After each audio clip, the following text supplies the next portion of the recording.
ह्यन्योन्यमात्मानं ब्रह्मक्षत्रं च रक्षतः रक्षति स्माव्ययो देवः स यः సదసదాత్మకః.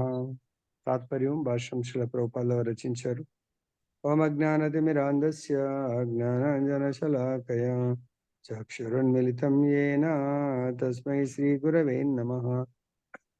నమో విష్ణుపాదాయ కృష్ణప్రేష్టాయ భూతలే శ్రీమతే భక్తి వేదాంత స్వామినితి నామినే.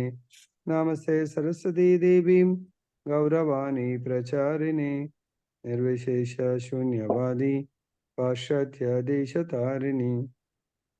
జయ శ్రీకృష్ణ చైతన్య ప్రభు నిత్యానంద శ్రీ అద్వైత గదాధర శ్రీవాసది గౌరభక్త వృంద. హరే కృష్ణ కృష్ణ కృష్ణ హరే హరే, హరే రామ రామ రామ హరే హరే.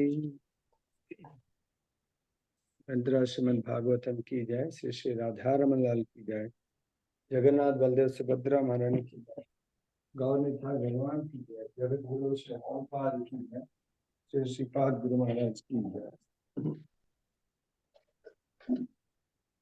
మనందరం భగవంతుడి చేత రక్షింపబడాలంటే ఏం చేయాలనేది చూద్దాం. మనం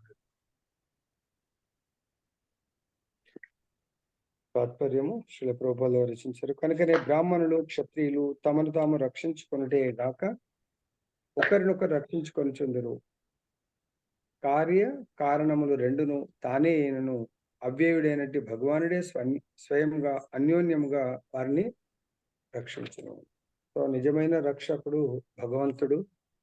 సో ఆయన యొక్క ప్రతినిధులైనటువంటి క్షత్రియులు రక్షణ భారాన్ని తీసుకుంటా ఉంటారు. ఏది? ఫిజికల్ రక్షణ భారాన్ని. అదేవిధంగా బ్రాహ్మణులు కూడా రక్షణ భారాన్ని తీసుకుంటా ఉంటారు. వాళ్ళు ఆత్మ యొక్క రక్షణ భారము, క్షత్రియులు దేహం యొక్క రక్షణ భారము.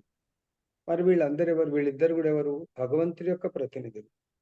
సో బ్రాహ్మణులు వచ్చి భగవంతుడు ఎలా అయితే సర్వరక్షకుడో వీళ్ళు ఆ భగవంతుడి ప్రతినిధుల్లాగా వచ్చి ఆత్మని రక్షిస్తూ ఉంటారు.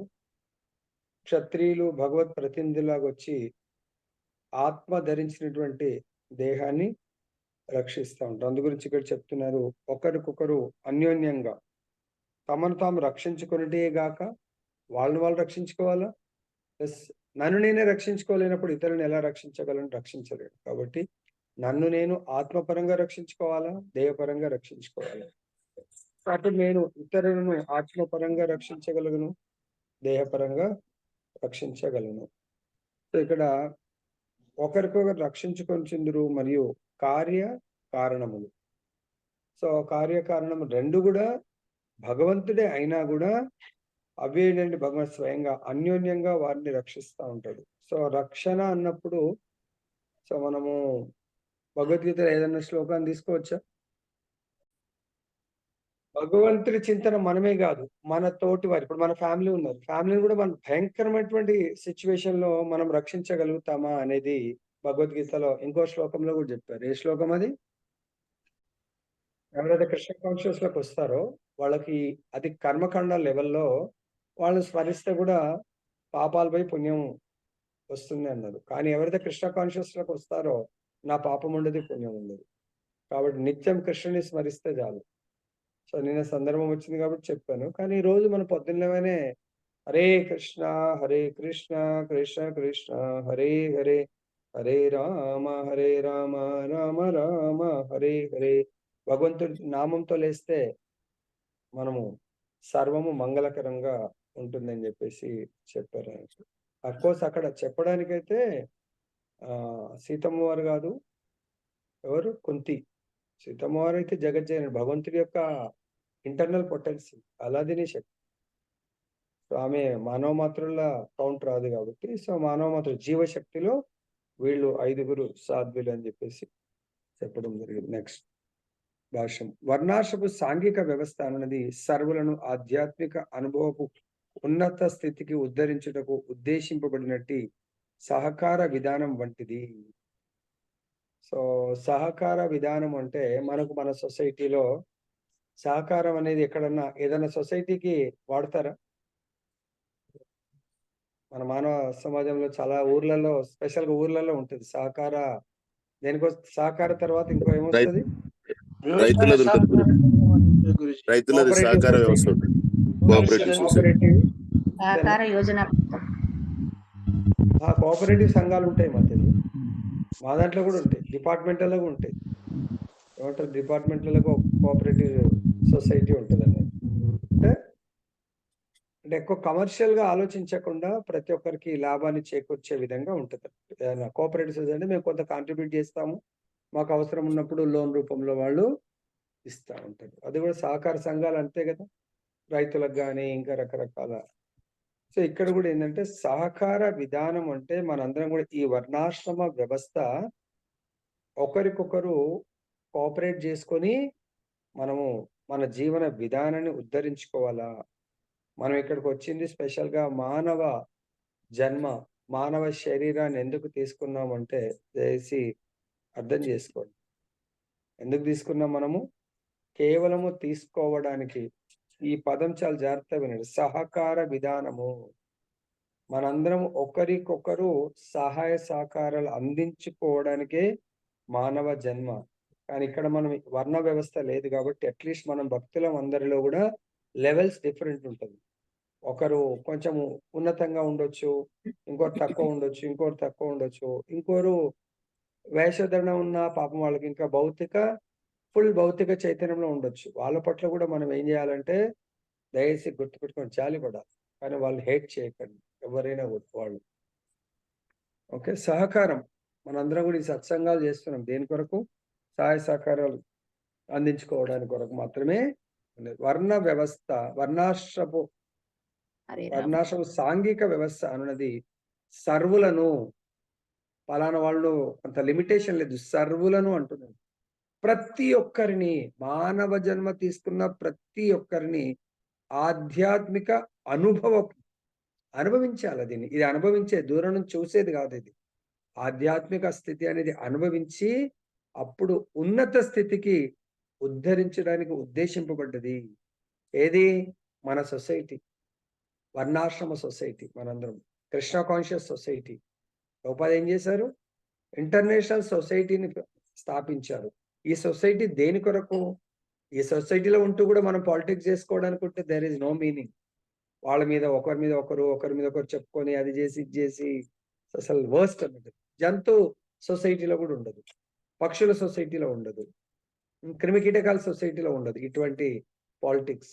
సో, దయచేసి మనం ఇక్కడ కృష్ణ కాన్షియస్‌లో రోజు శ్రవణం చేస్తున్నామంటే మీరు పాలిటిక్స్ ఇక్కడ ఆలోచించారంటే you are under the control of maya. Politics వదిలే. పాలిటిక్స్ అంటే ఏంటి? రాజకీయాలు కాదు. ఇక్కడ రాజకీయం అంటే వాళ్ళట్లా, వీళ్ళిట్లా. సో, అక్కడ సబ్జెక్ట్ ఏముండదు. మీడియేటర్‌గా ఉండి ఈ ప్రభుజీకి ఒకటి, ఈ మాతాజీకి ఒకటి. వాళ్ళిద్దరు మాట్లాడుకుంటే పోట్లాడుకోవాలి. మాట్లాడుకోరింక. సో, కాబట్టి అక్కడ ఏం మీనింగ్ ఉంది? చెప్పండి. సో, అప్పుడు వాళ్ళుగా చేస్తుంది. వాళ్ళ పైన కైకేయి చాలా గొప్ప తల్లి అని. చాలా ఎగ్జాంపుల్‌గా తీసుకోవచ్చు. రామచంద్రుడికి చాలా ప్రియమైనటువంటి తల్లి. కానీ అక్కడ రామచంద్రుడిని అరణ్యాలకు పంపించేటువంటి మైండ్ సెట్ ఎవరు చేశారు? రామచంద్రుడు అరణ్యాలకు వెళ్ళడానికి కారణము మందర డైరెక్ట్ మందర అడిగిందా రామచంద్రుడు? కైకేయి సీక్వెన్స్ చెప్పాలా? కైకేయి కూడా కాదు, దశరథుడు కదా అడిగింది. ఇమ్మీడియట్ గా ఎవరు? దశరథుడు. దశరథుడు కోరిక ఈ సీక్వెన్స్ ఇట్లా గుర్తుపెట్టుకోవాలి మనం. రామచంద్రుడిని కైకేయి అడిగిందా? రామచంద్ర నువ్వు వెళ్ళు అని అడగలేదు. రామచంద్రుడిని అడిగింది దశరథుడు. దశరథుడి యొక్క బ్రెయిన్ వాష్ అంటే ఆయనని అలా అడిగించడానికి ఫోర్స్ చేసింది కైకేయి. కైకేయి కూడా చాలా మంచిదే. కైకేయి లోపల ఆ యొక్క మనస్సుని, మనస్సుని పరివర్తన చేంజ్ చేసింది ఎవరు? మంథర. మంథర కూడా మంచిదే. ఆమె కూడా ఎంతో సేవ చేస్తుందంట ఆయలాగా. నిన్న 7 తల్లుల్లో మంథర కూడా చాలా సేవ చేస్తూ ఉంటుంది రామచంద్రుడికి. మరి మంథర మైండ్ ని చేంజ్ చేసింది ఎవరు? మంథర మైండ్ ని చేంజ్ చేసింది ఎవరు? ఒరిజినల్ గా మందర మాయ. రామచంద్రుడికి విరోధి కాదు, ద్వేషి కాదు, ఏం కాదు.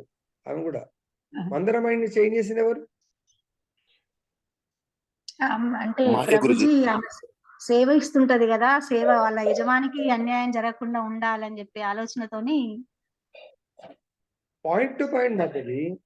దశరథుని కైకేయి, కైకేయిని మందర, మందరని చేంజ్ చేసింది సరస్వతి, సరస్వతిని రిక్వెస్ట్ చేసింది దేవతలు. ఇలా గుర్తుపెట్టుకోవాలి.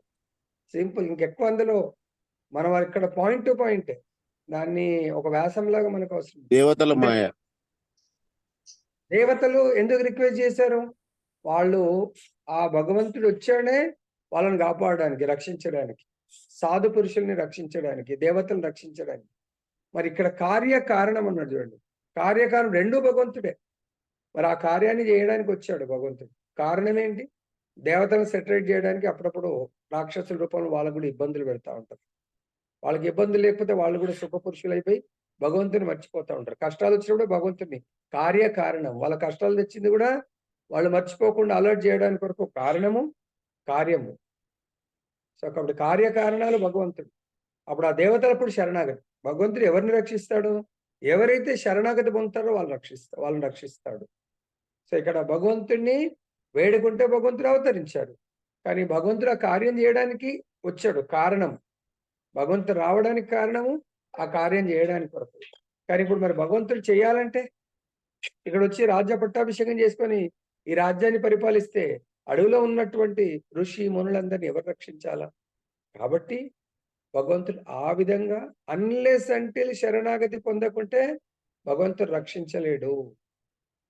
సో కాబట్టి ఇక్కడ సంఘ వ్యవస్థ మన లోపల కూడా మనము ఒక 100 మంది భక్తులం ఉన్నాం, 100 ఫ్యామిలీస్. కానీ ఒక్కొక్కరు మైండ్ సెట్ ఒక్కొక్కలాగా ఉంది. కథ వింటున్నో లేదో నాకు తెలియదు, మొబైల్ వింటున్నామో కానీ. దయచేసి మనందరి కామన్ గోల్, కామన్ కాజ్ వేరే. అసలు నేనైతే చెప్పేటప్పుడు జస్ట్ రిలీజ్, నా దగ్గరికి వెళ్ళి ఏముందో ఆ భగవత్ కృప వల్ల. కానీ మరి మీరు ఎలా రిసీవ్ చేసుకుంటున్నారు? రిసీవ్ చేసుకుని ఒకరి మధ్య ఒకరు ప్రేమ పెరగాలి. కానీ ప్రేమ పెరగకపోతే మీరు అసలు సబ్జెక్ట్ గ్రహిస్తున్నట్టు కాదు. ఇంతకుముందు కూడా ఎగ్జాంపుల్ చెప్తాను. సపోజ్ నాకు ఆరోగ్యం బాగాలేదు అంటే, చాలా వీక్ అయిపోయి, సో మాట కూడా వస్తలేదంటే ఇమ్మీడియట్ గా హాస్పిటల్లో జాయిన్ అవుతే డాక్టర్ సెలైన్ పెడతారు. ఎందుకంటే శక్తి ఇలా తీసుకోవడానికి లేదు, తినలేకపోతున్నాను అనుకుంటాం. అప్పుడు సెలైన్ పెడతారు. ఆ సెలైన్ నరం ద్వారా లోపలికి వెళ్తే ఇమ్మీడియట్ గా యాక్టివేట్ అవుతారు. బాటిల్ అయితే ఖాళీ అవుతుంది, కానీ ఇక్కడ శరీరం లోపలికి వెళ్ళట్లేదు, స్కిన్ లోపలికి వెళ్తుంది అనుకుందాం. ఏమైనా నేను యాక్టివ్ అవుతాను కాను. స్కిన్ వాసిపోతుంది. అది ఇంకా ఇదంతా ఆ లిక్విడ్ అంతా స్కిన్ కు నా యొక్క శరీరానికి మధ్యలో గ్యాప్. స్కిన్ ఎందుకంటే ఎంత పొంగగలుగుతుంది, స్కిన్ పొంగుతుంది తప్ప నా శరీరం లోపలికి వెళ్ళట్లేదు. అప్పుడు ఏం యూజ్ ఉంటుంది? మనది కూడా సబ్జెక్ట్ అంతే ఉన్నది. చాలా మంది ఇలా సెలైన్ ఎక్కిచ్చేది స్కిన్ లోపలికి వెళ్ళి మళ్ళీ దాన్ని తీయాల్సిందే. ఆ స్కిన్ అంత ఇది అవ్వాలంటే మళ్ళీ బ్యాక్ తీయాలి. అట్లనే దయచేసి ఈ సబ్జెక్ట్ అనేది లోపల డైజెస్ట్ చేసుకోండి. డైజెస్ట్ కాకపోతే మన లోపల ఏమీ మార్పు రాదు. మనం ఇంత సబ్జెక్ట్ శ్రవణ కీర్తనం భగవంతుడి యొక్క నిత్యం భాగవత సేవయం. దేని కొరకు భాగవత సేవ జరగాల? నష్టప్రాయేష భద్రేషు. నా లోపల ఉన్నటువంటి అభద్రతలు అంటే నన్ను పట్టి పీడిస్తున్నటువంటి శత్రువుల్ని తరిమి కొట్టడానికి నేను శ్రవణం చేయాలి. కానీ నేను బలవంతంగా సెలైన్ ఎక్కించుకోమంటే, ఈ స్కిన్కి ఎక్కించుకుంటే ఏమన్నా శక్తి వస్తుందా? ఏమీ శక్తి రాదు, ఇంకా బాధ పెరుగుతుంది, స్కిన్ ఉబ్బిపోతుంది. అది చాలా మనము వర్ణ వ్యవస్థ, మనం అంతా కూడా కృష్ణ కాన్షియస్ వ్యవస్థ అంతా కూడా మనం ఆధ్యాత్మికంగా ఉద్ధరింపబడడానికి ఉండాలి. ఆ ఉద్ధరింపబడే కార్యక్రమంలో ఎవరైతే ఆ వ్యవస్థలో చాలా తన పర్సనల్ రిస్క్ తీసుకొని 10 మందిని ఉద్ధరించడానికి ప్రయత్నం చేస్తారో వాళ్ళకి 100% భగవంతుడి రక్షణ ఉంటుంది. వాళ్ళు దేనికి ఇంకా భయపడవలసిన అవసరం లేదు. భక్తిచారు మహారాజు ఉన్నారు కరోనాలో. సో ఆయన అక్కడ అమెరికాలో చాలా భయభ్రాంతులకు గురవుతున్నటువంటి భక్తుల్ని రక్షించడానికి వెళ్ళాడు. సో అక్కడ తన శరీరం వదిలేశాడు. సో భగవద్ధామం గ్యారంటీగా వెళ్ళింది. అదే ఇప్పుడు ఆయన అక్కడ లేకున్నప్పుడు గోపాలకృష్ణ మహారాజ్ ఇక్కడే ఉన్నారు. బట్ లాస్ట్ వీక్ వదిలేసింది. Is also went Goloka. So కాబట్టి మన మన యొక్క జీవితము దేని కొరకు మనం అంకితం చేస్తున్నాం అనేది ఇంపార్టెంట్. నా జీవితము నా కర్మ ఫలాలను అనుభవించడానికి అంకితం చేస్తే ఇంకా నీ కర్మ ఫలాలు ఇదైతే ప్రారంధ, ఈ జన్మకు సంబంధించిన ప్రారంధ కర్మ, నెక్స్ట్ లైఫ్ సంబంధించి ఇంకా సంచిత కర్మలు, ఆగామి కర్మలు వెయిటింగ్ ఉన్నాయి. ఆగామి అంటే రెడీగా ఉన్నాయి. ఇప్పుడు ఆగామి అంటే నెక్స్ట్ లైఫ్ కొరకు రెడీగా ఉన్నాయి. సంచిత అంటే ఎన్నో జన్మల కొరకు చాలా దీంట్లో కూడా మనకు బ్యాంక్ లాంగ్వేజ్ ఏదో ఉంటది అనుకుంటా. సో కొంత వాళ్ళు విత్డ్రా చేసుకోవచ్చు రెడీగా. ఇది కూడా ప్రారంధం అంటే ఈ జన్మ స్టార్ట్ కాగానే ఇవన్నీ యాడ్ అవుతాయి. ఆగామి అంటే they are like fruits, mango fruits ని అనుకోండి. సో పండుగ కాసిందని డైరెక్ట్ తెంపుకొని తినొచ్చు. పూత స్టేజ్ లో ఉన్నది, సో అది ఇంకా కాయ, దెన్ పండు. సంచిత అంటే పూత, ఆగామి అంటే కాయ, దెన్ ప్రారంధ అంటే పండు. ఈ 3 కర్మ. ఓకే, ఈ విధంగా అనుభవించడానికి రెడీగా ఉంటాయి. మరి మనం ఇక్కడికి వచ్చింది ఈ మొత్తం కర్మల్ని, 3 రకాలైనటువంటి కర్మల్ని ప్రారంధ అయితే ఎట్లయినా అనుభవించాలనుకోండి. మిగతా 2 రకాల కర్మలు ఇంకా నెక్స్ట్ లైఫ్ అసలు లైఫ్ అనేది ఉండొద్దు. మనము ఆ విధంగా ఒకరి మధ్య ఒకరు సహకారాన్ని కల్పించుకుంటున్నాం, భౌతిక సహకారం. ఇక్కడ కూడా మళ్ళీ అది ఇది అని చెప్తే ఎవరైతే సపోజ్ నాకే ఎవరి గురించి చెప్తారనుకోండి, టక్ టక్ టక్ ఖండించేస్తా అక్కడే. మళ్ళీ వాళ్ళు నాతో మాట్లాడాలంటే భయపడిపో, ప్రభుజీ పలానా ఆవిడ ఇది పలానా అంటే అసలు మాట్లాడలేరు. అలానే మనం అక్కడే ఎండ్ చేయాల. అప్పుడు సహకారం వాళ్ళకు మంచిది, మనకు మంచిది. ఎండ్ చేయలేదనుకో, దాన్ని ఎంటర్టైన్ చేసామనుకోండి, హోప్లెస్ అది. అర్థమైందా?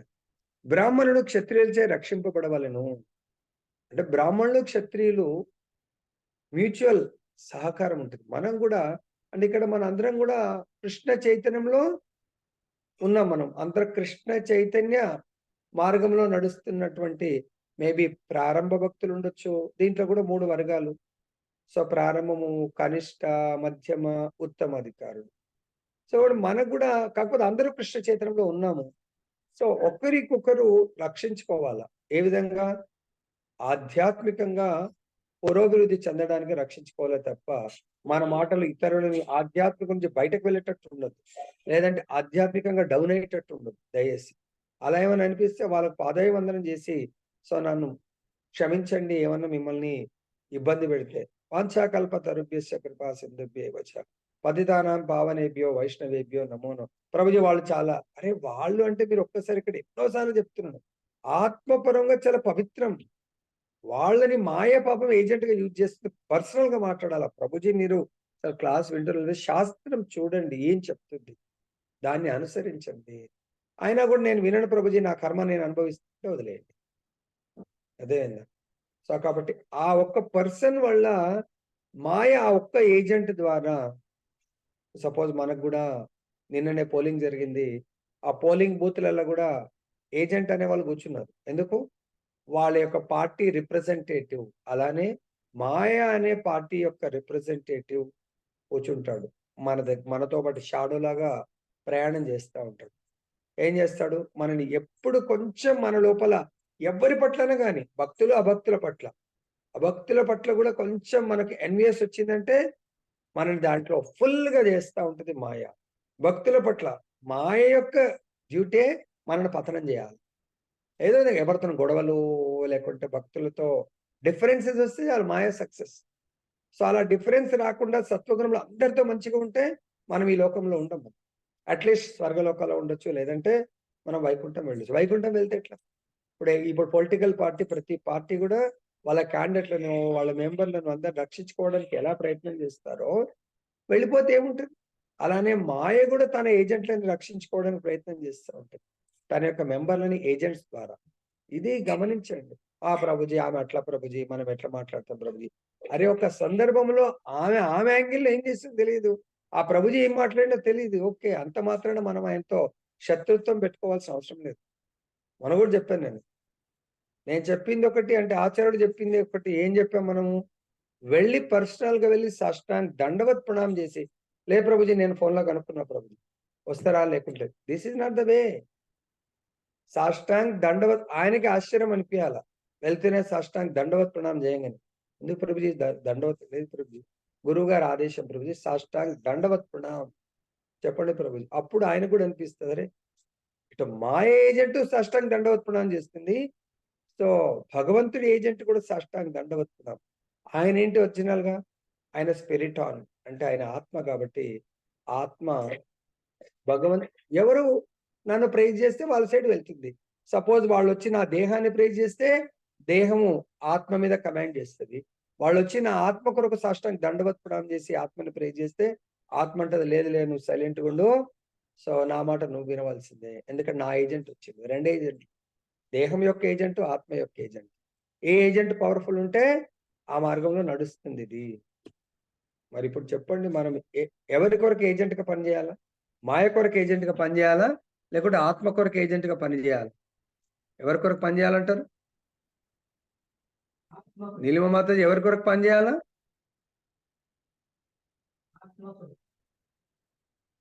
మనం ఎవరి ఏజెంట్ కావాలా? ఉదయ మాత ఏదో చెప్తుంది, ఎవరి ఏజెంట్? ఆత్మ ఏజెంట్. ఆత్మ ఏజెంట్ గా పనిచేయాలా? దేహం ఏజెంట్ మీరు మనం చేయకున్నా కూడా ఎంతో మంది రెడీగా ఉన్నారు, దేహం యొక్క ఏజెంట్స్.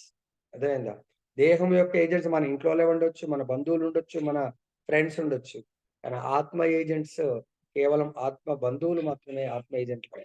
అది కూడా నాకు నచ్చితేనే చేస్తా ప్రభుజీ, లేకుంటే నేను చేయలేనంటే you are not perfect follower of guru. Whatever guru says, so మనం దాన్ని యాక్సెప్ట్ చేసే యాజ్ ఇట్ ఈస్ గా, భగవద్గీత యథాతథ, గురువు గారి వచనాలు కూడా యాజ్ ఇట్ ఈస్ గా ఉండాలి. మనం గురువు గారు ఇది చెప్పారు, సో అది మనకు ఇంకా రేపు ఎల్లుండి చాలా అద్భుతమైన లెక్చర్స్ ఉన్నాయి దీంట్లో. సో కాబట్టి సహకార విధానం, ఈ సహకారం అనేది మన family level, wife and husband లోపల కూడా భక్తి కొరకు 100% సహకారం ఉండాలి. ఏమైనా కాంప్రమైజ్ కానీ, egos, leave that egos.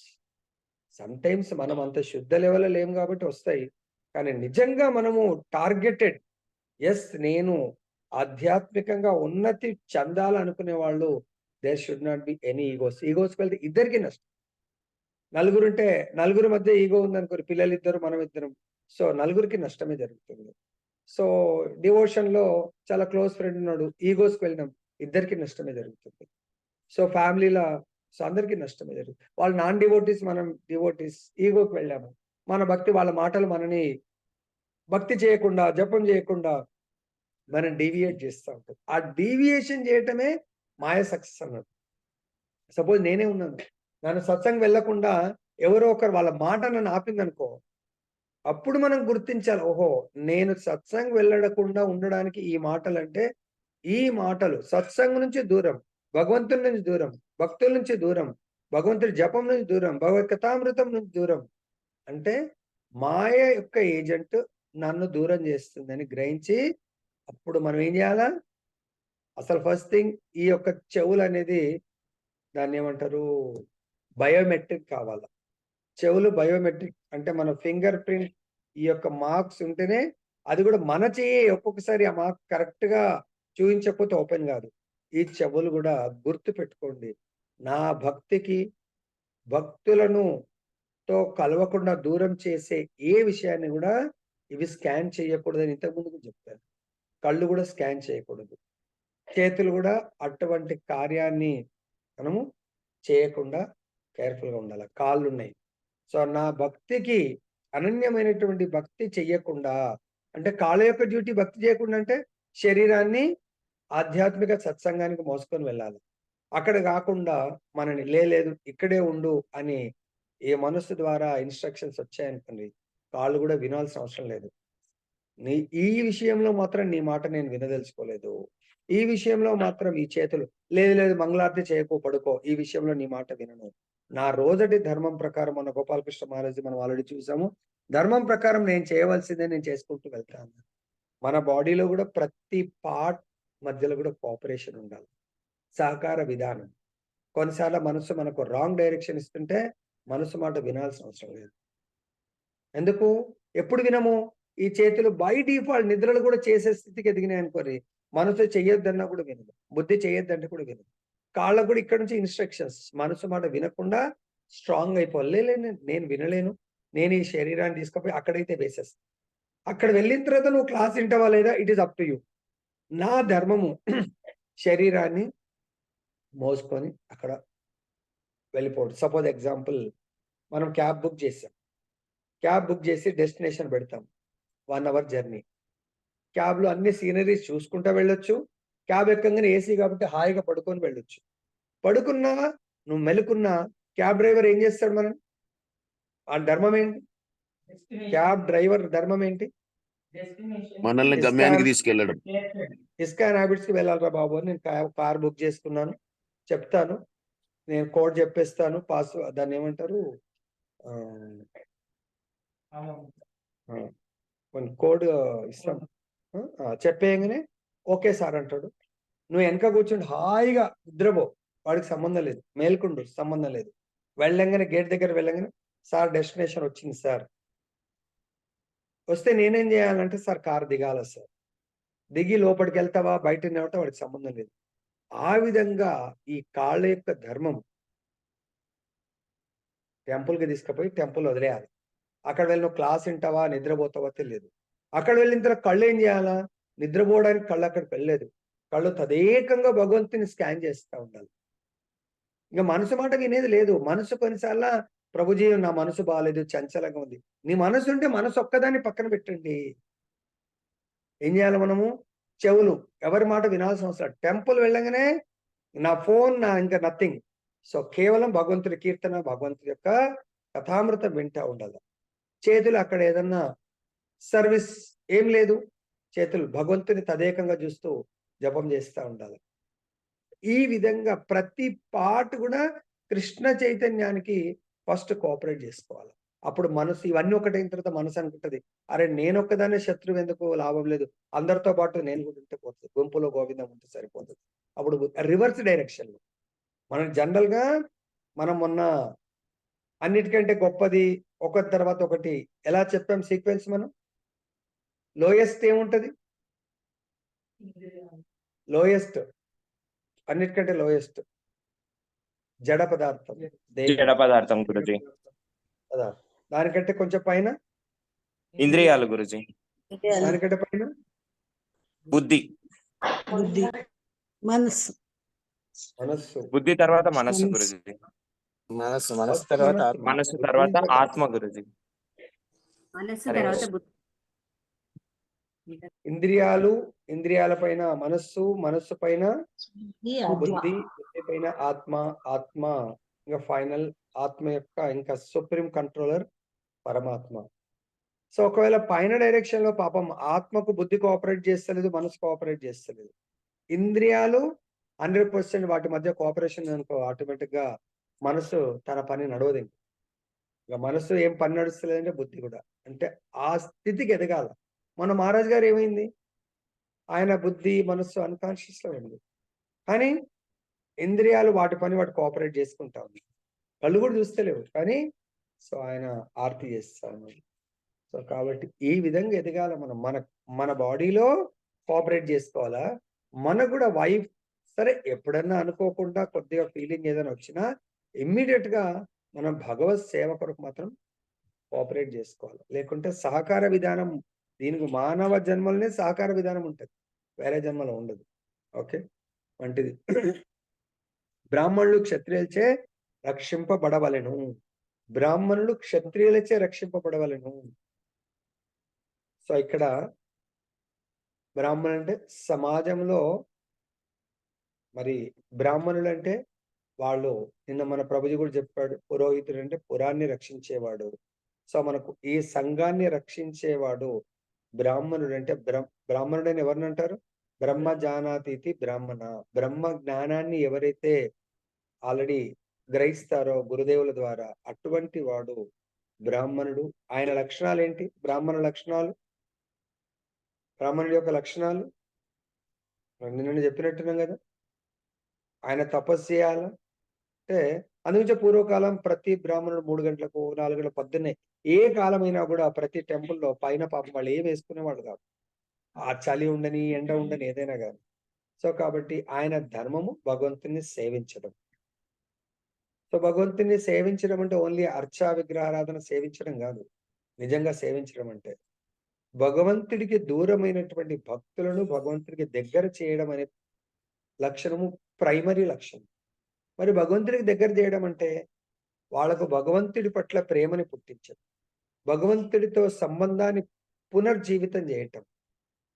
So మరి వాళ్ళు భగవంతుడికి దగ్గర రావాలంటే భగవంతుని తను సేవిస్తూ ఆ సేవలో వాళ్ళని కూడా నియుక్తం చేయడం. ఎలాంటి సేవ? శ్రవణం, కీర్తనం, విష్ణు స్మరణం,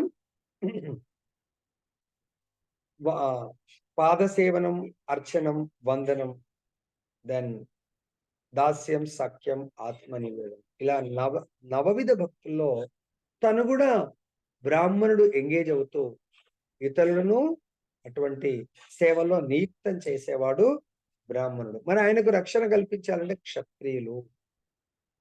సో కాబట్టి ఈ కాలంలో క్షత్రియులు అంటే పాలకులు. ఎవరైతే బ్రాహ్మణుడు ఇటువంటి మనందరినీ భగవద్ధామం చేర్చే వాళ్ళు బ్రాహ్మణులు, వాళ్ళని రక్షిస్తున్నారా? వాళ్ళని సంహరిస్తున్నారు దుష్ట దుర్మార్గ పాలకులు. కాబట్టి మనందరి బాధ, చాలా మంది మన డివోటీస్ లో కూడా ఓటు వేయలేకపోయారు. మరి మనని రక్షించే పాలకులు, భగవంతుణ్ణి మనకు అందించేటువంటి పాలకులు, మరి వాళ్ళని సెలెక్ట్ చేసుకోండి అంటే నేనేం ఓటేస్తా ప్రభుజీ, నా ఓటుతోనైతే తప్పదు. పూర్వకాలం అంటే రాజరికం ఉండేది, ఇప్పుడు పాలకులు. మరి అది చూసి మనం చేయాలి కదా. ఎప్పుడైతే మనం ఆ ప్రక్రియలో పాలు పంచుకోలేదో, సో మనం నిజమైనటువంటి రేపు పొద్దున దుష్టుల్ని మీరే ఎన్నుకున్నట్టు కదా. ఈవెన్ మీరు ఓటు దుష్టుడికి వేయకున్నా, ఎవరికి వేయలేదంటే ఆటోమేటిక్ గా దుష్టుడి, సపోజ్ నలుగురున్నారు, నలుగురిట్లో ఐదుగురున్నారు, ఐదుగురిట్లో ఎవరికి ముగ్గురు బలం వస్తుందో వాడు పరిపాలిస్తూ ఉంటాడు. సో ఐదుగురిట్లో అదే భక్తులు, ఒక్క భక్తుడు ఇద్దరు భక్తులు నేను వేస్తే నడుస్తుందా అని చెప్పేసి అనుకుని వేయలేరు.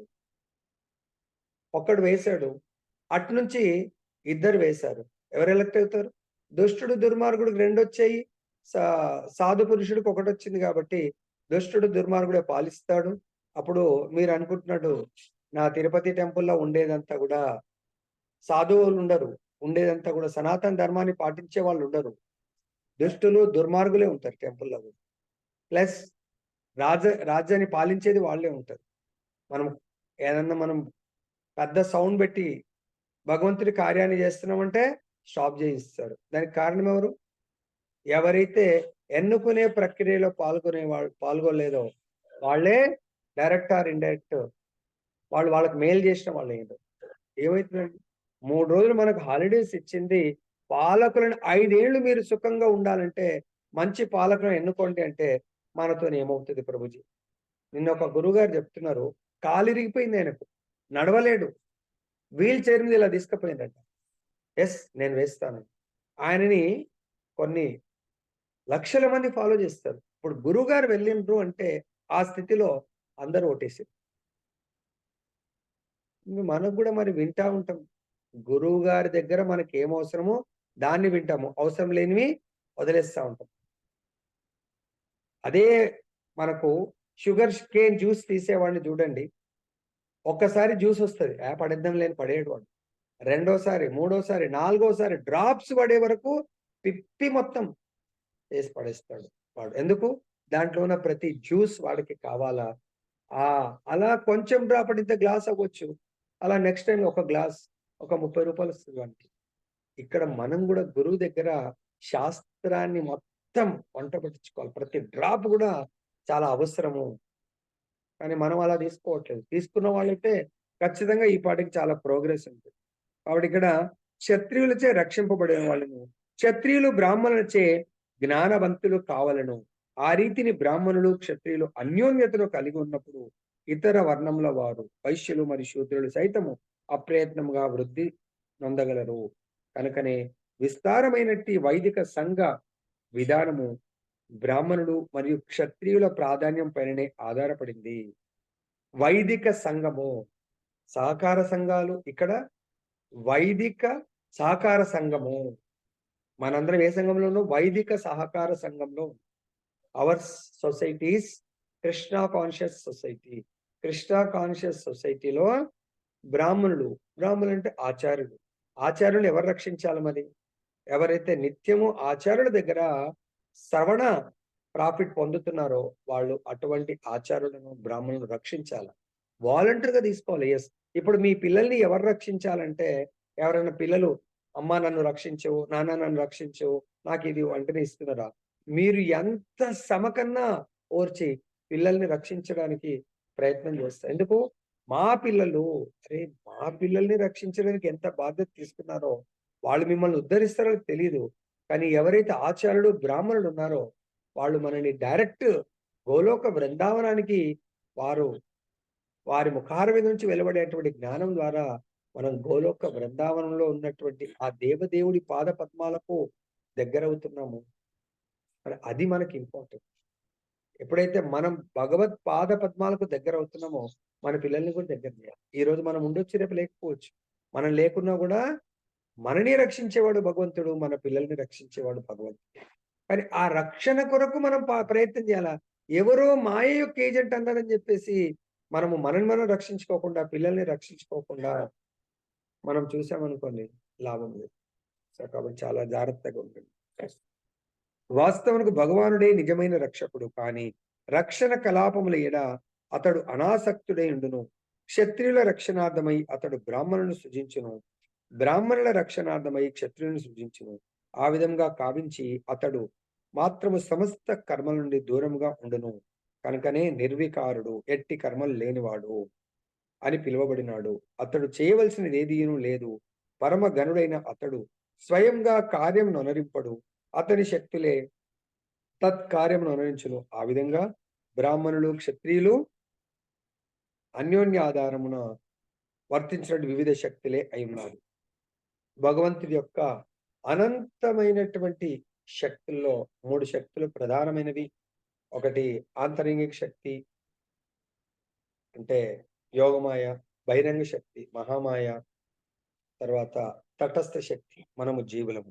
కాబట్టి భగవంతుడు భౌతిక ప్రపంచంలో అయితే మహామాయ అంటే బహిరంగ శక్తిని యూజ్ చేస్తాడు. దేని కొరకు? తటస్థ శక్తి అయినటువంటి జీవులను కంట్రోల్ చేయాలండి. భగవంతుడు ప్రత్యక్షంగా ఇన్వాల్వ్మెంట్ కావాల్సిన అవసరం లేదు. సో ఇక్కడ మనల్ని ఎవరైతే ఈ మానవ జన్మ నుంచి ఉద్ధరింపబడాలనుకుంటారో వాళ్ళ కొరకు వైష్ణవ ఆచార్యుల్ని, బ్రాహ్మణుల్ని భగవంతుడు పంపిస్తాడు.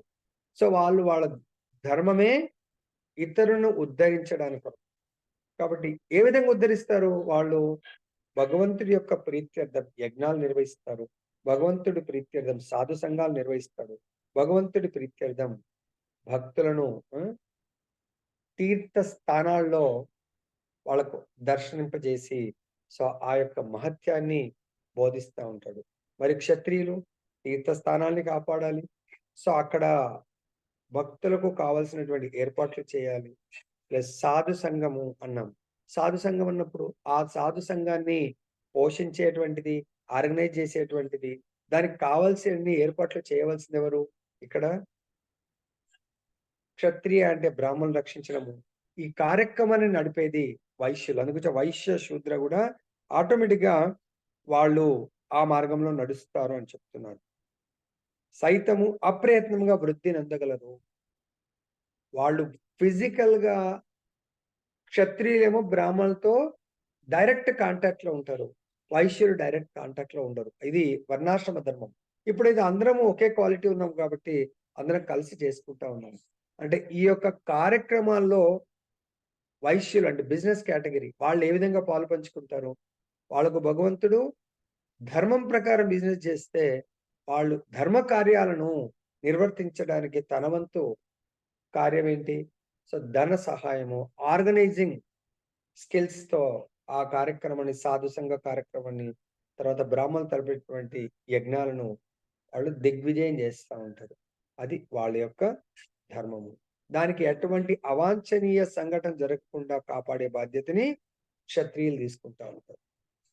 నెక్స్ట్, వ్యక్తిగత ఆత్మలన్నీను భిన్నమే అయినను పరమాత్ముడు మాత్రం దేవదేవుడే. వ్యక్తిగతంగా ఒక జీవాత్మ ఇతర జీవాత్మ నుండి కొన్ని గుణములందు భిన్నమై ఉండి వివిధ కర్మలలో బ్రాహ్మణులు, క్షత్రియులు లేదా వైశ్య కర్మల వంటివి నియుక్తమై ఉండవచ్చు. కానీ ఆ వ్యక్తిగత జీవాత్మల నడుమ పూర్తి సహకారం ఉన్నప్పుడు దేవదేవుడు పరమాత్మని రూపమున ప్రతి వారి యందు నిలిచి ఉన్నందున ముదమంది ఎల్లరకు రక్షణ నొసగును. సో అద్భుతమైన పాయింట్, ఇంపార్టెంట్ పాయింట్ ఇక్కడ. భగవంతుడు ఇక్కడ మన అందరం ఇండివిజువల్ సోల్స్. సో అంటే వ్యక్తిగత జీవాత్మల మనము, మన మధ్య 100% సహాయ సహకారం ఉన్నప్పుడు దేవాది దేవుడు పరమాత్మ మనందరి లోపల పరమాత్మ రూపంలో ఉన్నాడు కాబట్టి ఆయన చాలా ముదమంది అంటే చాలా ఆనందపడతాడు. మనం కూడా తల్లిదండ్రులు ఉన్నాం. మన పిల్లలిద్దరూ చిన్నప్పుడు ఎలాగో కలిసి ఉంటారు, పోట్లాడుతూ ఉంటారు, కలిసి ఉంటారు, పోట్లాడుతూ ఉంటారు. అదే పెద్దగా అయిన తర్వాత పోట్లాడడం అనేది జరిగితే విడిపోతారు. కలిసి ఉంటే ఏ పిల్లలు అయితే కలిసి ఉంటారో వారి తల్లిదండ్రులు చాలా ఆనందంగా ఉంటారు. అందుగురించే పూర్వకాలము జాయింట్ ఫ్యామిలీస్ ఉండేవి, విడిపోవటం కాదు. ఇప్పుడు పెళ్లి కాకముందే విడిపోతున్నారు. ఎందుకు? ఎవరి సంపాదన వాళ్ళది. పెళ్ళయిన తర్వాత 100% విడిపోతా ఉంటారు. కానీ అలా విడిపోయి పోనీ వేరే వేరే దగ్గర జాబ్ చేస్తూ జీవిస్తే ఓకే, అంటే దూరం ఉన్నా కలిసి ఉంటే ఓకే. దూరము ఫిజికల్ గా ఉండి మెంటల్ గా కూడా మానసికంగా కూడా విడిపోయిన అనుకోండి, తల్లిదండ్రి సుఖంగా ఉండలేరు, చాలా బాధతో ఉంటారు. అదే విధంగా భగవంతుడు కూడా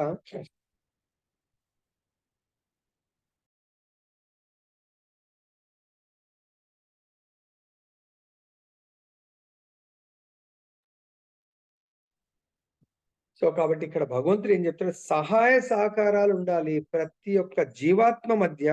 శరీరం అంటలేడు, శరీరం అయితే ఎప్పుడు పోట్లాడుతూనే ఉంటుంది. జీవాత్మ, నేను జీవాత్మను అనుకున్నప్పుడు మన మధ్య, మన ఫ్యామిలీ మధ్య ఎలా ఉంటుందో బయట వాళ్ళు. సో బయట అంటే ఎవరు బయట వాళ్ళు ఉండరు, అంతా కూడా కృష్ణ చైతన్య సంఘంలో ఒక్కసారి మెంబర్షిప్ తీసుకున్నాము అంటే, మెంబర్షిప్ అంటే ఏదో ఏం లేదు, మనందరం కలిసి సహజీవనం ఇన్ని గంటలు చేస్తాం శ్రవణ కీర్తన సేవల్లో. కాబట్టి అందరం ఫిజికల్ గా కలిసే ఏదైనా ఆపర్చునిటీ వచ్చిందంటే దాన్ని మాత్రం పిలవాల్సిన అవసరం లేదు. ఎప్పుడు వస్తుందా అనేది ఎదురు చూస్తూ ఉండాలి. సో కాబట్టి అలా ఎదురు చూసే వాళ్ళే నిజమైన ఆధ్యాత్మిక పురోగతిలో ముందుకు వెళ్తుంది. లేదంటే యూఆర్ నాట్ అడ్వాన్సింగ్. కానీ ఆ వ్యక్తిగత జీవాత్మ నడుమ పూర్తి సహకారం ఉన్నప్పుడు దేవాదేవుడు పరమాత్మ రూపమున ఉదమంది రక్షణ కల్పిస్తాడు. ఇప్పుడు భగవంతుడు ఎవరికి రక్షణ కల్పిస్తాడు? ఎవరైతే ఇతర ఆత్మలను ఉద్ధరించడానికి ప్రయత్నం చేస్తాడో వాళ్ళకు రక్షణ కల్పిస్తాడు.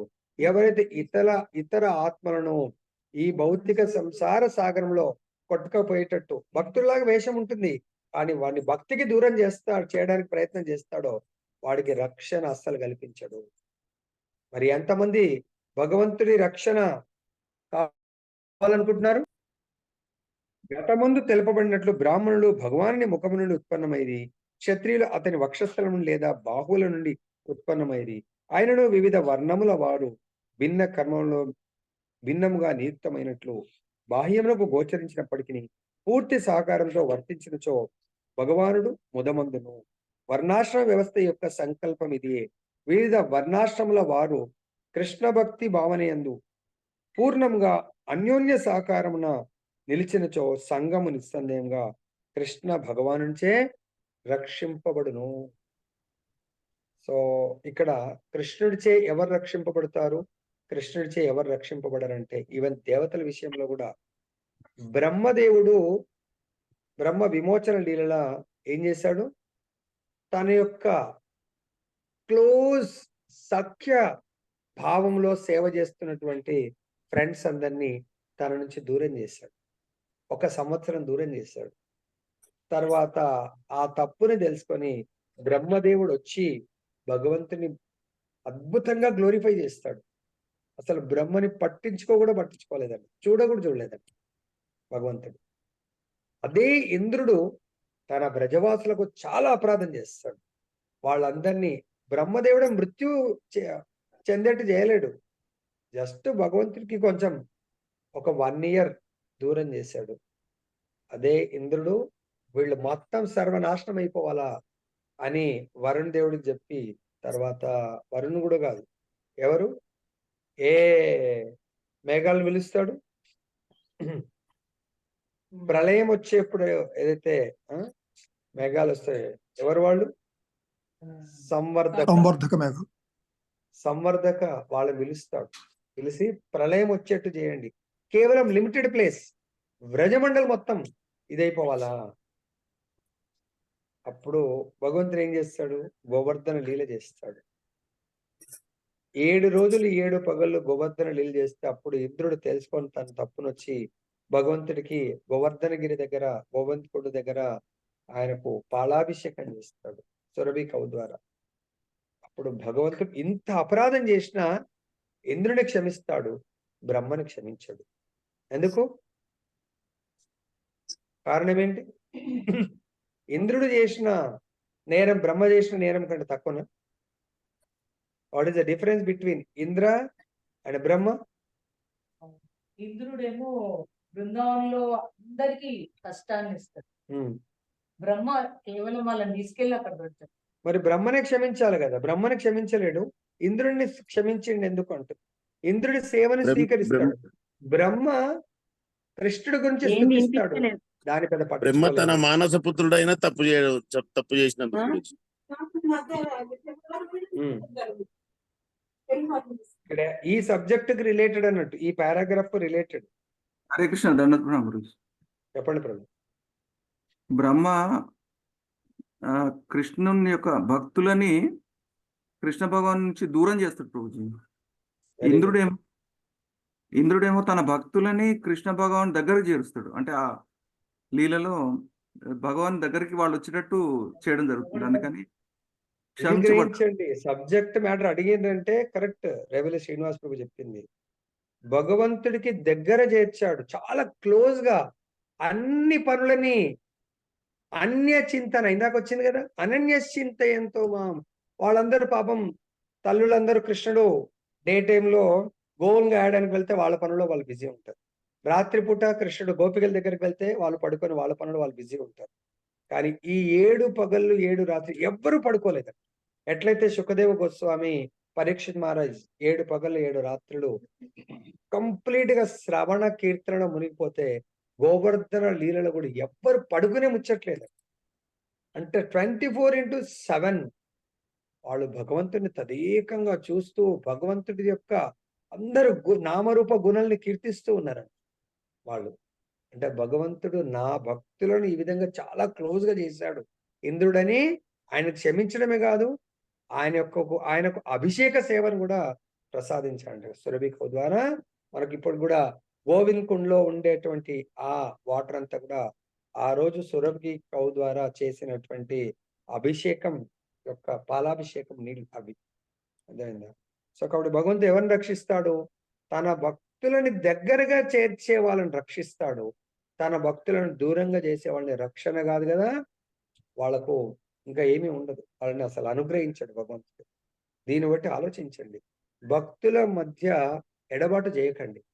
మీకు వీలవుతే క్లోజ్ చేయండి, మీకు ఆ శక్తి లేదా సైలెంట్ ఉండండి. మేలు చేయలేకపోతారా, కానీ కీడు మాత్రం చేయకండి, భగవంతుడు క్షమించడు దాన్ని. కాబట్టి వివిధ వర్ణాశ్రమంలో వారు కృష్ణ భక్తి భావనందు పూర్ణంగా అన్యోన్య సహకారంగా. సో మనందరం కూడా అందరం కలిపి ఒకటే వర్ణం, కృష్ణ చైతన్య వర్ణం. ఈ కృష్ణ చైతన్య వర్ణంలో ఎవరైతే మనందరం ఉన్నామో, అన్యోన్యం అంటే మీనింగ్ ఏంటి? మామూలు సహకారానికి అన్యోన్య సహకారానికి చాలా దగ్గర. అన్లిమిటెడ్ గురుజీ. కాదు మరి. అన్యోన్యం అంటే ఒకరి పట్ల వారు ఒకరి పట్ల వారు ప్రేమని కలిగి ఉండడం. వాళ్ళని ఎవరు విడదీయలేరు అన్నట్టు. అంత అసలు ఇంత కూడా గ్యాప్ ఉండదు. ఇప్పుడు మన గోడ ఉంది నా వెనుక, ఓ ఇటుక ఏమైనా కనబడుతుందా? మొత్తం ఒకరికొకరు మీద చాడీలు చెప్పినా గానీ నమ్మలేదు ప్రభు, అంత అన్యోన్యంగా ఉంటారు. వాళ్ళకి గ్యాప్ ఉండదు ఇంకా వాళ్ళకు. ఇప్పుడు గోడ దగ్గర ఇటుకల మధ్య గ్యాప్ ఉందా? అలా కొత్తగా పెళ్ళైన భార్య భర్త అన్యోన్యంగా ఉంటారండి అంటారు. అలా భక్తుల మధ్య కూడా అంతటి అన్యోన్యమైనటువంటి సహకారం ఉండాలంట, కోఆపరేషన్ ఉండాలి. మరి అందరు వింటున్నారు, ప్రభుజీ ఆ మాతాజీ ఇట్లా అన్నది నాకు సత్సంగ రాబుద్ది, ప్రభుజీ ఆ మాత ఇట్లా అన్నది నాకు టూర్కు రాబుద్ది తెలియదు, ప్రభుజీ ఆ ప్రభుజీ ఇట్లా అన్నాడు మీ క్లాస్ అంటే. అరే క్లాసుకు ఇంకొకరికి ఏం సంబంధం అండి? క్లాస్ ఇది నేను చెప్పట్లేదు, స్వయం భగవంతుడు భాగవతం ద్వారా చెప్పిస్తున్నాడు. దానికి మీరు క్లాస్ అబ్సెంట్ కు సత్సంగ అబ్సెంట్ కు చేస్తున్నారు మీ సొంత ఆలోచన అంటే వాళ్ళు కాదండి. మీ పైన మాయ ప్రభావం, మాయ సక్సెస్ అవుతా పోతుంది అని ఆలోచించండి. మనం ఒకటి మిస్ అసలు అవ్వద్దు. మనం ఆ రీజనే రావద్దు అన్నట్టు. ఎందుకు వస్తలేరు మాతాజీ అంటే 12 కారణాలు చెప్తా ఉంటారు. క్వశ్చనే ఉండదు. అన్యోన్య సహకారం నిలిచినచో సంఘము నిస్సందేహంగా మొత్తం మన గ్రూప్ అందరినీ భగవంతుడు రక్షిస్తాడు, రక్షిస్తున్నాడు, ముందు కూడా రక్షిస్తాడు. ఎప్పుడు ఎవరైతే ఈ సంఘాన్ని నమ్ముకొని సంఘం యొక్క ముఖ్య సేవకుడిని, నేనేం యజమాని కాదు, ముఖ్య సేవకుడు అవ్వడానికి ప్రయత్నం, మీ అందరి సేవకుడు అవ్వడానికి ప్రయత్నం చేస్తున్నాను. ముఖ్య సేవకుడి యొక్క వచనాలను విశ్వసించి అందరిని యునైట్ చేస్తున్నటువంటి ఆ భక్తుడి వచనాలకు ఇది సాక్షాత్ భగవత్ వచనాలుగా భావించినప్పుడు అటువంటి సంఘాన్ని మనందరినీ రక్షిస్తాడు, మన ఫ్యామిలీస్ అందరినీ 100% భగవంతుడు బాధ్యత తీసుకుంటాడని మాటిస్తున్నాడు. సబ్జెక్ట్ కండిషన్ అన్యోన్యంగా ఉండండి, సో విడిపోయేటట్టు కాకండి. అర్థమైందా? ప్రాణగయ పర్వానై సంఘంలోంచి బయటకు పోకండి. ప్రభుపాద అదే చెప్తారు. ఒక్కసారి సంఘంలో జాయిన్ అయితే మన గోపాలకృష్ణ మహారాజు గారు కూడా అదే వాళ్ళ శిష్యులందరికీ ఇన్స్ట్రక్షన్స్ ఇచ్చారంట. ప్రాణం పోయినా పర్వాలేదు కానీ ప్రాణం పోయే వరకు కూడా కృష్ణ కాన్షియస్ సంఘాన్ని వదిలిపెట్టకండి, ఇస్కాన్ వదిలిపెట్టకండి. మనం కూడా మన సంఘాన్ని వదిలిపెట్టదు. ప్రాణం ఎట్లా పోతుంది, ఏదో ఒక సమయంలో పోతుంది. పోయి అంతిమ తుది శ్వాస వరకు కూడా సంఘంలో ఉండండి, భగవంతుడు ఖచ్చితంగా రక్షణ కల్పిస్తా అంటున్నాడు. అది ప్రభుజీ నేను విడిపోతా, ప్రభుజీ నీ కర్మ ఇది, భగవంతుడు రక్షణ నుంచి విడిపోతా అంటే నీ కర్మ, ఎవడేం చేయలేదు. నిస్సందేహంగా శ్రీకృష్ణ భగవాన్చే రక్షింపబడతారు అని గ్యారంటీ చెప్తారు. నెక్స్ట్, శ్రీకృష్ణ భగవానుడు వివిధ దేహముల యజమాని అని భగవద్గీత యందు తెలపబడింది.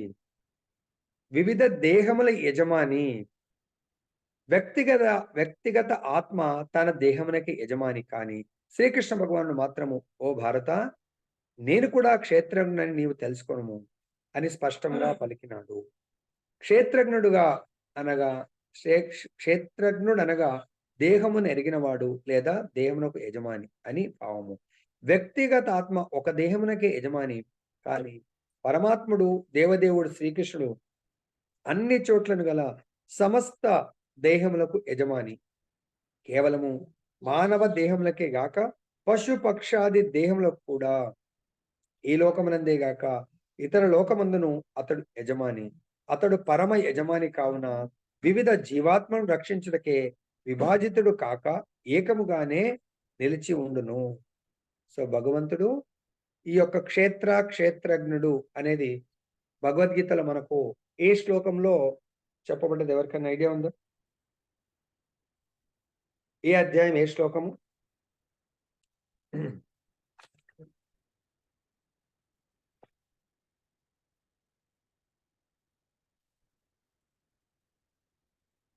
ప్ర- 13వ అధ్యాయం క్షేత్రజ్ఞుడు అని చెప్పేది, అంతేనా? దాంట్లో ఎన్నో శ్లోకం? 3వ శ్లోకం. మాతయిస్ తాత్పర్యం ప్రభుజీ శరణ, మాతయిస్ శ్లోక ప్రభుజీ తాత్పర్యం చదవండి. 3వ శ్లోకం 13.3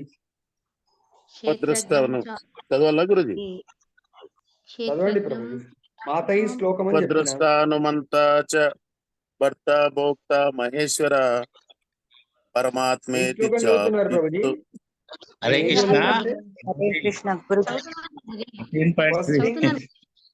ప్రభుజీ ఫస్ట్ థింగ్ నేను మాతయి శ్లోకం చదువుమన్నా 13.3 అని చెప్పిన. మీరు ఏం చదువుతారో నాకు తెలియదు. నేను చెప్పిద్దామంటే చాలా మంది కన్ఫ్యూజ్ అవుతున్నారు.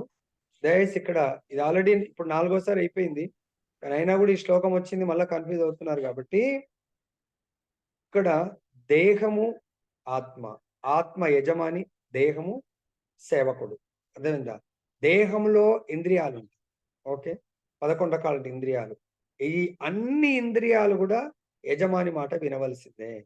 సపోజ్ ఎగ్జాంపుల్, నాకు ట్రావెల్స్ ఉంది, నా దగ్గర 11 బస్సులు ఉన్నాయి. ఈ బస్సులలో ఒక్కొక్క దాంట్లో 2 డ్రైవర్లు ఉన్నారు. అంటే నేను బస్సుకు యజమానిని, డ్రైవర్లకు కూడా యజమానిని. ఆ డ్రైవర్లు బస్సు ఎవరి మాట వినాలా? కోర్స్ ఆ బస్సుకి జీవం లేదు, బస్సుని నడిపించేది డ్రైవర్ కాబట్టి ఆ డ్రైవర్ ఎవరి మాట వినాలా? నా మాట వినాలి. అంటే ఈ 11 వెహికల్స్ కు 11 మంది డ్రైవర్లు, 11 క్లీనర్లు ఉన్నారు. ఈ 11 మంది డ్రైవర్లు నా మాట వినాలి. ఎందుకు? ఆ బస్సు నా మాట వినాలంటే డ్రైవర్ నా మాట వినాలి. డ్రైవర్ నా మాట వినకపోతే బస్సు నా మాట వినదు. కాబట్టి నేను యజమానిని, నేను వాళ్ళని పోషిస్తున్నాను. నేను లేకపోతే వాడికి జీరో. కాబట్టి నేను అనే ఆత్మ మాట నా దేహం వినాలా, దేహం యొక్క ఎక్స్టెన్షన్ ఇంద్రియాలు వినాలా. అలా నేను లేకుంటే నేను రియల్ యజమానిగా ఆయన వేస్ట్ క్యాండిడేట్ ఆయన ఏం యజమాని పోయి వాళ్ళ పనులు చెప్పినట్టు ఆయన ఇంటాడు అంటారు. అప్పుడు నాకు విలువ ఉండదు. అమ్మో సారా చాలా స్ట్రిక్ట్, మంచోడు, అట్ ది సేమ్ టైం చాలా స్ట్రిక్ట్, చాలా ఇది ఉంటాడు, అందరిని ఇట్లా కంట్రోల్ చేస్తాడు అంటా ఉంటారు. కాబట్టి నేను స్ట్రాంగ్ ఉంటే నా ఇంద్రియాలన్నీ కూడా గజగజ వణుకుతాయని, నా దేహము భయపడతా ఉంటుంది. అర్థమైందా? కాబట్టి నేను గోస్వామిని కావాలి అంటే ఇంద్రియాలకు స్వామిని కావాలి. అప్పుడు నేను భగవంతుడి సేవకుడిని కాగలుగుతాను. అలా మన దేహము మన ఇంద్రియాలకు మనము స్వామి ఎట్లనో ఈ దేహాన్ని క్షేత్రం అంటారు. క్షేత్రము మొత్తం గురించి నాకు తెలిసి క్షేత్రము నా మాట వినాలి. అదేవిధంగా మనము అనే ఆత్మలు భగవంతుడి యొక్క సేవకులము. మనందరికీ భగవంతుడు యజమాని మనందరికీ. అందుగురించే ప్రతి ఇంద్రియం గురించి అలా చెప్పుకుంటూ వచ్చాను నేను. So right hand, left hand, legs, ఆ విధంగా మనం అనే ఆత్మను బై డిఫాల్ట్ భగవంతుడి యొక్క మాట వినవలసిందే. ఎందుకు? మమైవాంశో జీవలోకే జీవభూత సనాతన మమ ఏవ అంశ. శ్లోకం చదివేటప్పుడు విడగొట్టండి. మమ ఏవ అంశ, ఈ యొక్క జీవులందరూ నా అంశలు. కాబట్టి వాళ్ళు బై డిఫాల్ట్ నా మాట వినాలా. నా మాట వినని వాడు భౌతిక ప్రపంచంలో కష్టాలను ఎదుర్కొంటాడు. వాళ్ళకు నా రక్షణ ఉండదు. పోనీ అక్కడ వెళ్ళిన తర్వాత అరే నాకు వ్యతిరేకంగా, చాలాసార్లు మన భక్తులు కూడా అలా కొన్నిసార్లు గురువుకు వ్యతిరేకం వెళ్తారు, భక్తులకు వ్యతిరేకం వెళ్తారు. తర్వాత తెలుస్తుంది వాళ్ళు ఏంటి అని. మనం అలా భగవంతుడికి వ్యతిరేకం వెళ్ళాము కాబట్టి మనం కష్టాలు పడతాము. భగవంతుడికి అనుకూలంగా ఉన్న వాళ్ళని భగవంతుడు అనుక్షణం రక్షిస్తాడు అంటున్నాడు. ఓ భారత, నేను కూడా క్షేత్రం నీవు తెలుసుకొనుము అని స్పష్టంగా పలికాడు. క్షేత్రజ్ఞుడు అనగా దేహమును ఎరిగినవాడు అంటే ఆత్మ, లేదా దేహమునకు యజమాని అని భావము. మనందరం ఈ దేహానికి యజమానులు. ఆ యజమాని పోస్ట్ భగవంతుడు ఇచ్చాడు. దేని కొరకు ఇచ్చాడు? ఈ దేహాన్ని భగవత్ సేవకు వాడమని చెప్పేసి ఇచ్చాడు. మనం కూడా మన ఓ కారు కొన్నాము, డ్రైవర్ని పెట్టుకొని ఓలానో ఊబర్లోనో పెడతాం. వాడు యాజ్ ఇట్ యజమానిలాగా తిరుగుతూ ఉంటాడు. కానీ రాత్రి కాగానే మనకు పేమెంట్ ఇచ్చేయాలి. వాడు ఏదో కొంత పర్సెంట్ తీసుకొని రియల్ యజమాని ఆ కారుకి ఎవరు? మనం. కాబట్టి మనకు పేమెంట్ చేస్తాడు. సో కాబట్టి మనందరం కూడా కారులో బయట తిరిగినంతసేపు వాడే యజమాని లాగా ఉంటాడు. అదేవిధంగా ఇక్కడ ఈ దేహానికి నిజమైన యజమాని మనం కాదు, భగవంతుడు. కానీ ఆ యజమాని లాగా ప్రవర్తించమని. ఎందుకు? ఈ దేహాన్ని తన కొరకు ఉపయోగించడానికి కొరకు కొంత యజమాని అంటే స్వాతంత్రం. ఇప్పుడు ఆ డ్రైవర్ కు మనం పలానా రూట్లోనే వెళ్ళాలా, పలానా రూట్లో వెళ్ళొద్దంటే ఆయన ఏం చేస్తాడు? చేయడు. ఆయనకు స్వాతంత్రం ఇస్తాం. సిటీ మొత్తం ఎక్కడన్నా తిరుగు, సాయంత్రం మంచిగా మెయింటైన్ చేయు, సాయంత్రం కల్లా నాకు కలెక్షన్ నాకు పంపియు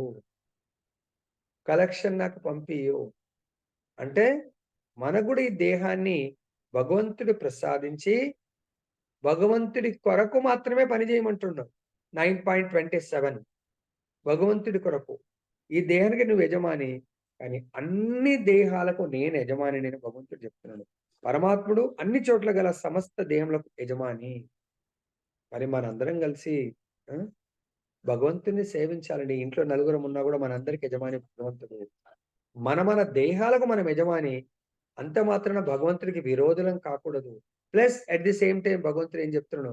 మనకు కూడా అదే 11 కార్లు ఉంటే అందరికి చెప్తాం, ప్రతి ఒక్కరు కార్ బాగా చూసుకోవాలా, అందరి మధ్య కోఆర్డినేషన్ ఉండాలా, కోఆపరేషన్ ఉండాలా. పెద్ద గ్యారేజ్ ఉంది, వాళ్ళు అక్కడ కార్లు పెట్టుకోవాలా. కొన్నిసార్లు కొంతమంది చాలా రిచ్ వాళ్ళైతే వాళ్ళ క్వార్టర్స్ కూడా అక్కడే కట్టిస్తారు, పెద్ద కాంపౌండ్ లో. అందరూ కలిసి జీవించాలా, వెళ్ళేటప్పుడు అందరూ కార్లు కూడా జాగ్రత్త తీసుకెళ్ళి అలానే భగవంతుడు ఈ బ్రహ్మాండానికి మనం పంపించినప్పుడు అందరూ కలిసి జాగ్రత్తగా ఉండాలా. మీకు వెహికల్ ఇస్తున్నాను, ఆ వెహికల్ తో కష్టపడి మీరు మెయింటైన్ చేస్తూ, ఇప్పుడు కార్ డ్రైవర్కి శాలరీ ఇవ్వండి, వాడు ఉండడు. వాడికి కొంత శాలరీ మెయింటెనెన్స్ ఇచ్చి మిగతా ప్రాఫిట్ అంతా మనం తీసుకుంటాం. అదేవిధంగా ఈ దేహంతో మనం కష్టపడుతూ కేవలం దేహాన్ని పోషించుకోవడానికి మాత్రమే మనము మన కొరకు పెట్టుకొని మిగతా అంతా పరమాత్మ గురించి మనం పనిచేయాలి. అప్పుడు మాత్రమే మనం నిజమైన దేహ యజమాని మరియు ఎట్ ది సేమ్ టైం నిజమైన పరమాత్మ యొక్క సేవకుడిగా మనం గుర్తింపు పొందగలుగుతాం. మన కార్ డ్రైవర్ యాజ్ ఎ యజమానిలాగా యాక్ట్ చేస్తాడు కర్మలు చేసేటప్పుడు. మళ్ళీ దాని ఎవరి కొరకు చేస్తాడో తెలుసు ఆయనకు. లాస్ట్ ఫైనల్ కలెక్షన్ యజమానికి ఇవ్వాలా, రియల్ యజమానికి ఇవ్వాలా. అలానే మన యొక్క ఫైనల్ కలెక్షన్ అంటే మన ప్రతి పనిని కూడా భగవంతుడికి సమర్పితంగా చేయాలి. అందు గురించే భగవంతుడు మనకు 9.27 చూడండి ఒకసారి. ఇంక దాంతో ఇక్కడ ఎండ్ చేద్దాం.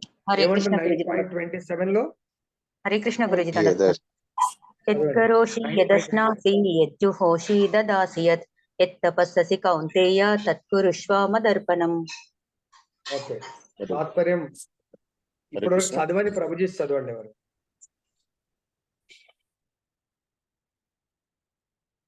చెప్పండి తాత్పర్యం. తేని శ్రీనివాస్. హరే కృష్ణ గురుజీ, దండోత్పడం. నీవు ఏ పని చేసినా, నువ్వు ఏది తిన్నా, నువ్వు ఏ యజ్ఞంలో అగ్నికి ఏది సమర్పించినా, ఏది బహుమతిగా దానం ఇచ్చినా, ఏ నిష్టలను ఆచరించినా ఒక కుంతి పుత్రుడా వాటిని నాకు సమర్పించేటట్టుగా చేయమంటున్నాడు గురు. సమర్పణ భావం భగవంతుడికి కొన్నిసార్లు ఏమవుతుందంటే, ఇవాళ రేపు example Uber cab online payment అయితే ఆటోమేటిక్ గా కంపెనీకి పోతాయంట, కంపెనీ నుంచి ఇక్కడికి వస్తుందంట, వీడికి వస్తుందంట. క్యాష్ అయితే వీడు తీసుకుంటాడు, ఆన్లైన్ పేమెంట్ అయితే డైరెక్ట్ కంపెనీకి పోతాయంట. అది అవునా? కరెక్టేనా ప్రభుజీ? క్యాబ్ ఊబర్ అవును. డైరెక్ట్ కంపెనీకి పోతాయా? అవును గురూజీ, అది కరెక్ట్. తర్వాత వీడికి వస్తుందంట. అలానే ఈ ఆఫ్టర్ ఆల్ ఈ భౌతిక ప్రపంచంలోనే ఆన్లైన్ ట్రాన్స్ఫర్ ఉన్నప్పుడు ఆధ్యాత్మికంగా మనం భగవంతుడికి సమర్పిస్తే డైరెక్ట్ భగవంతుడికి వెళ్ళిపోయే శేషం వాడు కూడా ఎంతో వాడి పర్సెంటేజ్ వాడికి వస్తుందంట. ఆ విధంగా మనం కూడా భగవంతుడికి సమర్పిస్తే ఆఫ్టర్ సమర్పణ శేషం భగవంతుడికి పంపిస్తాడు, భగవంతుడు మనకు పంపిస్తాడు. సో కాబట్టి ఆ విధంగా అటువంటి చైతన్యంలో మనం జీవించాలి. తర్వాత కేవలం మానవ దేహములకే గాక పశు పక్ష దేహములకు కూడా ఈ లోకమందే గాక ఇతర లోకమందును అతడు యజమాని. భగవంతుడు ప్రతి ఒక్కరికి యజమాని. అతడు పరమ యజమాని కావున వివిధ జీవాత్మను రక్షించుటే విభాజితుడు కాక ఏకంగానే నిలిచి ఉండును. అంటే ఇక్కడ ప్రభుజీ అందరిని రక్షించాలంటే మరి అన్ని విభాగాలుగా విడిపోతాడంటే కాదు, ఏకంగా ఉండే అందరిని రక్షిస్తూ ఉంటాడు. ఇదేంటంటే ఎగ్జాంపుల్ మధ్యాహ్న సమయంలో సూర్యుడు ప్రతి ఒక్కరి తలపై ఉన్నట్లుగా గోచరించును. దాని భావము అతడు విభాజితుడైనాడని కాదు, కేవలం తన తలపైనే కలడని ఒకడు తలచవచ్చును. కానీ 5,000 మైళ్ళ దూరంలో మరి ఇంకొకడు కేవలం తన తలపైనే సూర్యుడు ఉన్నాడని భావించవచ్చును. అదేవిధంగా పరమాత్ముడు ఒక్కడే అయినను ప్రతి ఒక్క జీవాత్మను వ్యక్తిగతంగా గాంచునట్లుండును. దీని భావము జీవాత్మ పరమాత్మ ఒకటని కాదు, ఆత్మ స్వరూపులుగా గుణమునందు ఒకటే అయినను జీవాత్మ పరమాత్మ భిన్నము. సో భగవంతుడు జీవుడు ఏకత్వము మరియు భిన్నత్వం. ఏకత్వం ఏంటంటే గుణ రూపంలో ఏకత్వము, భిన్నత్వం ఏంటంటే పరిమాణం అంటే క్వాలిటీలో భగవంతుడు మనము ఏకంగా ఉంటాము. అదే దాన్ని ఏమంటారు సైజ్ పరిమాణము రూపంలో భగవంతుడు సముద్రుడు, మనం సముద్రంలో ఒక అణువు బిందువు. భగవంతుడు మనం అణువు, భగవంతుడు విభువు. సో ఇది మనం అర్థం చేసుకోవచ్చు. కాబట్టి సూర్యుడు ప్రతి ఒక్కరితో ఉన్నట్టుగా ఫీల్ అవుతా ఉంటాడు, నా నెత్తి మీదనే ఉన్నాడు అని. అలానే భగవంతుడు ప్రతి ఒక్కరితో ఉంటాడు. ఆ ఉన్న ఫీలింగ్ ఎవరికి వస్తుందంటే ప్రతి ఒక్కరు నేను భగవంతుని సేవకుణ్ణి, నాకు రక్షణ కేవలం భగవంతుడు ఇవ్వగలడు అని ఎవరైతే విశ్వాసంతో జీవిస్తారో వాళ్ళని అనుక్షణం భగవంతుడు రక్షిస్తాడు. దీంట్లో ఎన్నో ఇంకా లీలలు. సత్యయుగంలో స్వయం హిరణ్యకశిపే ప్రహ్లాదుని శిక్షించాలనుకుంటే కేవలం ప్రహ్లాదుడు భగవంతుడి మీద డిపెండ్ అయ్యాడు, భగవంతుడి యొక్క రక్షణని ఫిజికల్ రక్షణని పొందాడు. అదేవిధంగా మనము రామచంద్ర రూపంలో చూస్తే అహల్య తన యొక్క భర్తచే శాపానికి గురవుతుంది. రాయిలాగా మనకు మామూలుగా చూస్తే రాయిలో జీవం ఉండదు, కానీ ఆమె శాపం వల్ల రాయిలాగా మారిపోయింది. భగవంతుడు ఆమెకి ఏ విధంగా రక్షణ కల్పించాడు? పునర్జీవితురాల్ని మహాభక్తురాలుగా మార్చాడు. ఆ విధంగా రాయిని గొప్ప స్త్రీగా మార్చడంలో ఆమెను రక్షించాడు. అదేవిధంగా శబరి ఆమె యొక్క దాసురాలు, ఆమెను భగవంతుడు ఏ విధంగా రక్షించాడు? తన గురువాదేశాన్ని పాటిస్తూ భగవంతుడికి 1000 కళ్ళతో ఎదురు చూస్తా ఉంది. నిత్యం భగవంతుడు వస్తాడని ఆమె ఆశ్రమాన్ని క్లీన్ చేస్తూ భగవంతుడికి మంచి ఫలాలను ఏరి పెడతా ఉంది. భగవంతుడు ఆమెను రక్షించడానికి కొరకు, రక్షణ అంటే ఈ యొక్క భౌతిక దేహాన్ని వదిలిపెట్టి ఆధ్యాత్మిక ప్రపంచానికి రావడానికి ఆమెను రక్షిస్తా ఉంటాడు రామచంద్రుడు. అదేవిధంగా రావణాసురుడి యొక్క బాధలు పడలేక విభీషణుడు యుద్ధ సమయంలో భగవంతుడి సంపూర్ణ శరణాగతి పొందడానికి వస్తాడు. భగవంతుడు విభీషణుని రక్షించాడు, రావణాసురుని శిక్షించాడు. అంతేకాకుండా రాజ్యాన్ని కూడా విభీషణుడికి అప్పచెప్పడం జరుగుతుంది. అదే రామచంద్రుడు సుగ్రీవుడు హనుమంతుడి యొక్క కృప వల్ల రామచంద్రుణ్ణి సంపూర్ణ శరణాగతి పొందాడు. సో భగవంతుడు సుగ్రీవుని రక్షించాడు, వాళ్ళని శిక్షించాడు. అదేవిధంగా మహాభక్తుడైనటువంటి ముచికుందుడు దేవతల వరం వల్ల చాలా దేవతలకు మేలు చేయడంలో ఎన్నో వేల సంవత్సరాలు యుద్ధం చేసి రాక్షసుని సంహరిస్తాడు. దేవతల వరం వల్ల అనుకోకుండా నేను రెస్ట్ తీసుకోవాలనుకుంటున్నాను అంటాడు. నువ్వు రెస్ట్ తీసుకో, మరి నాకు రెస్ట్ ఎవరైనా డిస్టర్బ్ చేస్తే వాళ్ళు నా చూపులతోనే మాడి మసైపోవాలంటే తదాస్తు అంటారు. మరి అలా కొన్ని వేల సంవత్సరాలు యుగమే మారిపోయింది. రెస్ట్ తీసుకుంటా ఉంటే భగవంతుడు ఆయనని ఏ విధంగా రక్షిస్తాడు? తామసీ గుణం నుంచి రక్షించి మళ్ళీ భక్తిమయ జీవితంలోకి వచ్చేట్టుగా. పడుకోవడం అంటే ఏమన్నట్టు? పడుకోవడం అంటే ఏంటి? ఏ గుణం? తామసిక గుణం. భక్తుని ఆ విధంగా రక్షించడం జరుగుతుంది. ఈ విధంగా చైతన్య మహాప్రభు కలియుగంలో ఎంతో మంది భక్తుల్ని రక్షించాడు. ఈవెన్ భక్తులే కాదు, అభక్తుల్ని రక్షించాడు. అక్కడేమో సంహరించాడు. ఇక్కడ భగవంతుడు పాపాత్ములు, దుర్మార్గులు, అసుర ప్రవృత్తి ఉన్న వాళ్ళైనటువంటి ఎవరిని రక్షించాడు? జగై మదయ వాళ్ళ లోపల ఉన్నటువంటి అసుర ప్రవృత్తిని నశింపజేసి వాళ్ళని ఉద్ధరిస్తాడు. వాళ్ళు తన స్వశరీరంతో భక్తిని చేసుకునే విధంగా మహాభక్తులుగా మారుస్తాడు శ్రీ చైతన్య మహాప్రభు. ఇన్ని విన్న తర్వాత మనం కూడా ఇతరుల లోపల ఉన్నటువంటి ఈర్ష్య, అసూయ, కామ వాటిని తొలగించడానికి ప్రయత్నం చేయాలన్నా, వాళ్ళని ద్వేషించి వాళ్ళని మొత్తమే సంఘం నుంచి వెలగొట్టాల?